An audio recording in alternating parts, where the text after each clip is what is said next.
नमस्कार शेतकरी मित्रांनो, सुरू असलेल्या युद्धामुळे कापसाच्या बाजारभावावर मोठा परिणाम झाला आहे।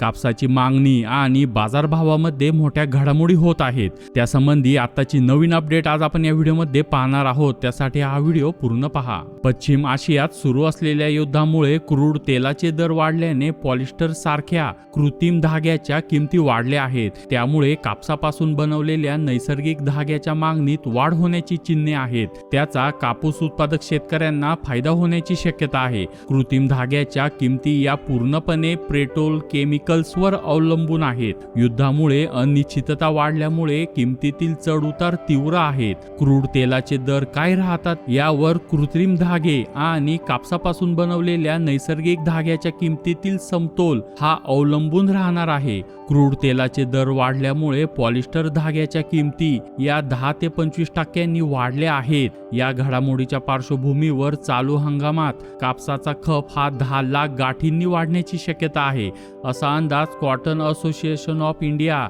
CAI ने वर्तवला आहे। तसेच आंतरराष्ट्रीय बाजारात कापसाच्या वाढलेल्या किमती आणि डॉलरच्या तुलनेत रुपयाची झालेली घसरण यामुळे कापूस आयात महागडी झाली आहे, असे CAI चे अध्यक्ष विनय कोटक यांनी सांगितले। वायदे बाजारात कापसाच्या दरात उसळी अनुभवायला मिळाली।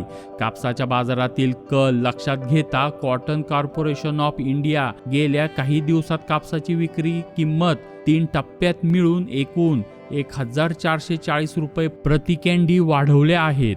CCI चे अध्यक्ष व व्यवस्थापकीय संचालक ललित कुमार गुप्ता म्हणाले की कापसाच्या विक्री किमतीत करण्यात आलेली वाढ ही कापसाच्या आलेली चांगली मागणी आणि आंतरराष्ट्रीय बाजारातील किमतीचा कल यांच्याशी सुसंगत आहे।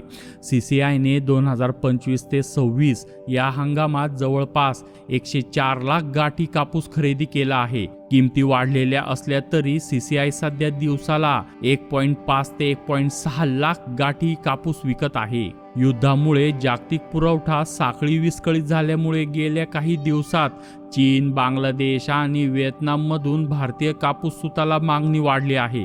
गेल्या काही वर्षापासून कापसाला कृत्रिम धाग्याच्या वाढत्या स्पर्धेचा सामना करावा लागत आहे। इंटरनॅशनल कॉटन कौन्सिलच्या जागतिक कापड अहवालानुसार जागतिक बाजारात कापसापासून बनवलेल्या नैसर्गिक धाग्याचा वाटा हा वर्ष 2000 मध्ये 40% होता, तो गेल्या काही वर्षात 25% पर्यंत घसरला आहे। कॉटन असोसिएशन ऑफ इंडियाचे अध्यक्ष विनय कोटक म्हणतात, मॅन-मेड फायबर म्हणजेच कृत्रिम धाग्याच्या किमती युद्धामुळे वाढल्या आहेत।